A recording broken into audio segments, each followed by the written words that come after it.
15টা সুন্নত মুখস্থ রাখতে হবে। 1 নাম্বার সুন্নত ফজরের সালাত জামাতে পড়তে হবে। কি উপলব্ধি করছি 2 নামাজ মুনাফিকদের কাছে সবচেয়ে কঠিন, একটা হচ্ছে ফজরের নামাজ আর একটা এশার নামাজ। 2 নাম্বার সুন্নাহ হচ্ছে আসওয়াক, মেসওয়াক করা। মাতফারাতুন লিল ফাম মারদাতুন লিররাব, মেসওয়াক করলে দাঁত পরিষ্কার থাকে, আল্লাহ খুশি হয়ে যায়।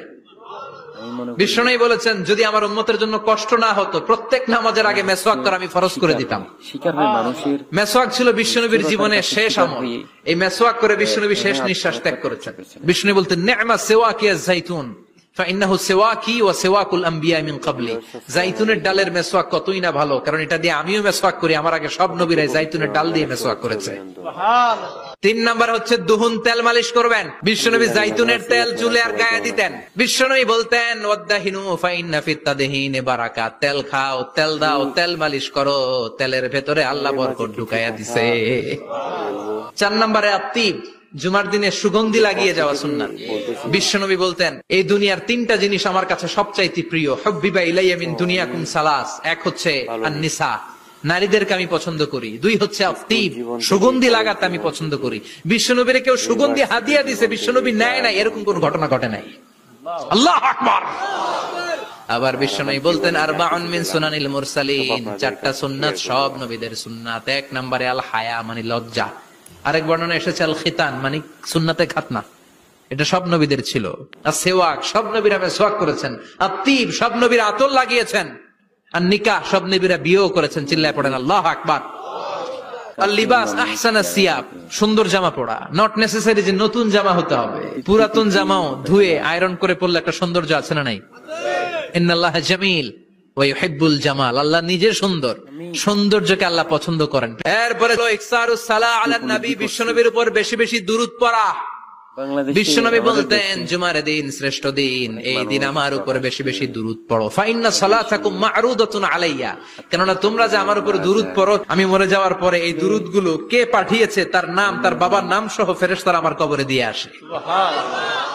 সাহাবারা বললেন ইয়া রাসূলুল্লাহ কাইফা সালাতুনা মা'রুদাতুন আলাই, আপনি মরে যাওয়ার পরে আমাদের দুরূদ কেমন করে আপনি দেখবেন? ওয়াকাদ আরিমতা, আপনি তো পচে গলে মাটির সাথে মিশে যাবেন। বিশ্বনবী বলেন ইন্নাল্লাহা হাররামা আলাল আরদি আন তাকুলা আজসাদাল আমবিয়া, নবীদের লাশকে খেয়ে ফেলা, নবীদের লাশকে পচিয়ে ফেলা জমিনের সব মাটির জন্য আল্লাহ হারাম করে দিয়েছে। এরপরে বিশ্বনবী বলতেন জুমার দিনে সূরাতুল কাহাফ পড়বা, কাহাফ পড়া সুন্নাহ। বিশ্বনবী বললেন সূরাতুল কাহাফ যে তেলাওয়াত করবে ইয়াকুনু লাহু নূর, এই সূরাতুল কাহাফ কিয়ামতের দিন তার সামনে বিশাল একটা আলো হয়ে আসবে। এই আলো দিয়ে পুলসিরাত পার হয়ে ওই বান্দা জান্নাতের ভেতরে ঢুকে যাবে।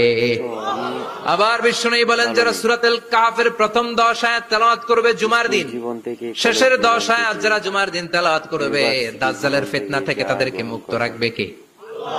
এরপর তাবকির ইলাল মসজিদ, মসজিদে আগে আগে যাওয়া সুন্নাত। আগে যিনি যাবে উনি কি পাবে? তারপরে গরু, তারপরে বকরি, তারপরে মুরগি, মুরগির পরে ডিম না আন্ডা? আন্ডা। আল মাশিউ আলাল ইকদাম, বিশ্বনবী বললেন হেঁটে হেঁটে জুমার নামাজে যাওয়া সুন্নাহ।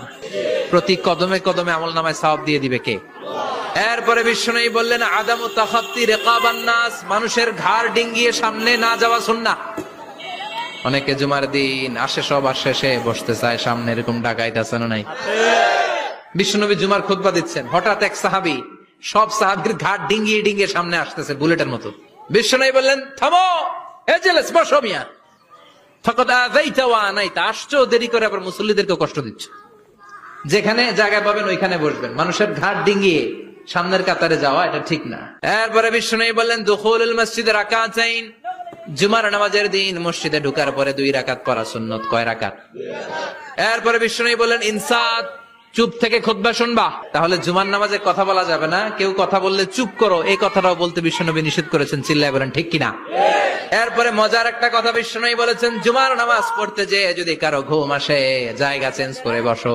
পুরো মসজিদের ডানে বায়ে রহমতে ঠাসা, খালি ঘুম আর ঘুম, আছে না নাই? ঘুম আসলে কি করবেন? উঠে যাবেন, উঠে জায়গা চেঞ্জ করবেন, পানির ঝাপটা দিবেন, ঘুম দূর করে দিবে কে? তারপরে বিশ্বনবী বললেন জুমার দিন দোয়া করলে কবুল হয়। এটা কখন? অনেক ইখতিলাফ আছে, বেশিরভাগ মুহাদ্দিসিন বলেছেন জুমার দিন আসরের নামাজের পর থেকে মাগরিবের আগ পর্যন্ত, বিশেষ করে মাগরিবের আগের আধা ঘন্টা, এই সময় আল্লাহর কাছে বান্দা যদি কিছু চায়, এই দোয়া আল্লাহ ফিরিয়ে দেয় না। এই 15টা সুন্নাত আমল করা যাবে তো?